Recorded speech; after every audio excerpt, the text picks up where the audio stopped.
Welcome to Second Take, the show that focuses on the issues behind the news. The Southern African Development Community has finalised a 15-year infrastructure master plan for the sub-region. Terence Creamer joins me to discuss the details. Terence, welcome to Second Take. Can you outline what is contained in this master plan? Well, as with South Africa, infrastructure is the big story of the moment, and SADC has been working on this plan for some time. And, you know, we've had a bit of a stop-start approach to cross-border infrastructure in Southern Africa and in the region. But I think there's now a concerted effort to try and put this into a package that can be taken to the investment community. So they put together the master plan over the last few months. And it contains projects in the power, water, telecommunications, ICT type space, as well as metrology projects, as well as a lot of transport, cross-modal transport projects. So these have been packaged together into a plan that really looks at a rollout from this year, 2012, through to 2027, so a 15-year plan. And if everything were to be implemented, which, you know, I don't know if everything would be, but these projects, sort of the investment value is something between $300 billion and $500 billion. So it's a lot of big projects in the region. I think a lot of the power projects in particular, interconnector projects. So we got, you know, power generation being developed across Southern Africa, but the ability to evacuate that power is constrained by, you know, the lack of interconnector power lines, especially ones that can feed into the Southern African and East African power pools that are emerging. So those are big ticket items within the plan. There's also power generation. There's also a lot of roads and rail projects that are packaged. And these are really cross-border initiatives, ones that involve more than one country. And then, you know, they also dovetail into a whole lot of, underpinning this is a need to increase intra-regional trade and investment. There's a feeling, you know, that Europe, which is a major trading partner of Southern Africa, is going to be in a sort of slow or zero growth place for some time because of the sovereign debt crisis, which really came out of the financial crisis of 2008. It's here, and it's not going to go away. And we need to start trading more inside Southern Africa. So that's the underpin. At the moment, you know, less than 20% of total trade in the region is done intra-regionally. So it's fairly low. It's the lowest as a proportion anywhere in the world. And South Africa is the main participant in that. So if you look at it, a lot of it's bilateral trade between South Africa and the rest of the region. In fact, South Africa's intra-regional trade or trade with the region or Africa is now at 17% of its total, $220 billion or rand. So it's a fairly substantial portion. And if you look at the components of that trade, it's a lot to do with our value-added exports rather than what we do with the rest of the world, which is really commodity-driven. What still needs to happen before the plan can be implemented and adopted?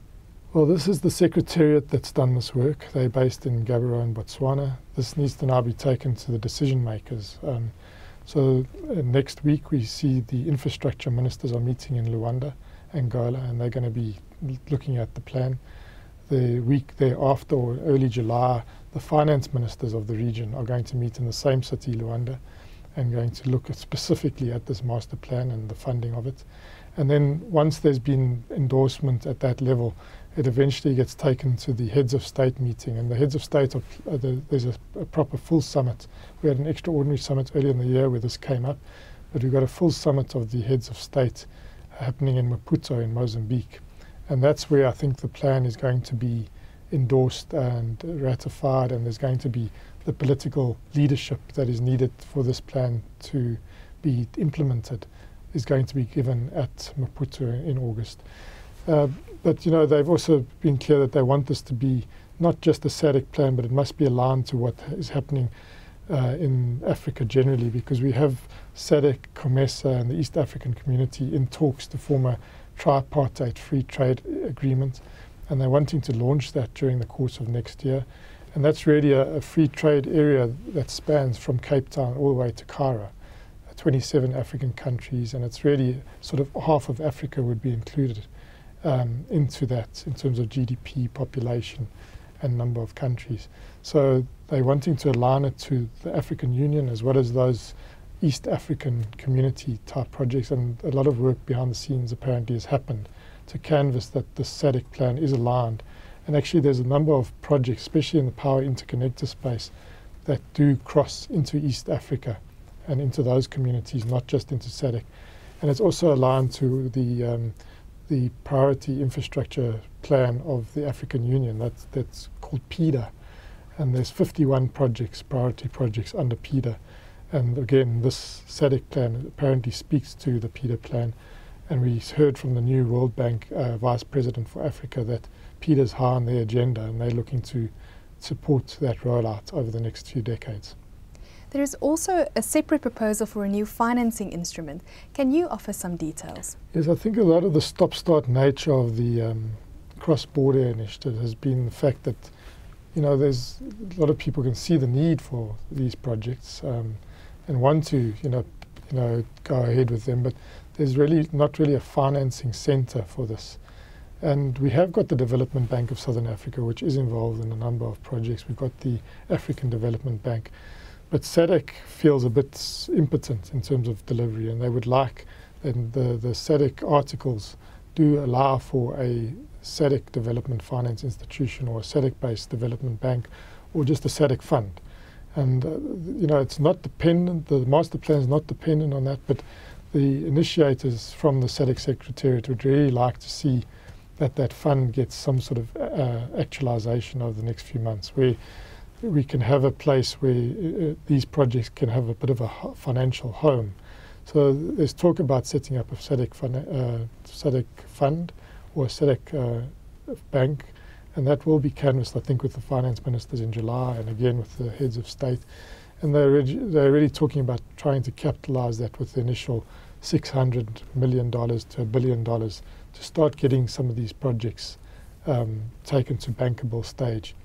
And also that might be the sort of centre that takes this with the secretariat across on investor roadshows. They're wanting to, after the August summit, to take this project master plan to investor roadshows in the UK, in New York, as well as Brazil, Japan and China, to try and get investor support for these infrastructure projects that sit within this master plan. So it's a new thinking, and it hasn't been sold yet, and we'll see whether the heads of state do agree, but that's what the secretariat is hoping to get, that we have some sort of financial support, not just the plan, because we've had these plans and these projects, some of them for many decades, but these need to be financed, and there needs to be some sort of driver and champion, and they're hoping that this fund can emerge, and we'll have to wait and see whether it does. Terence, thank you very much. That is the Second Take show for this week. Thank you for watching, and join us again next time for more news analysis.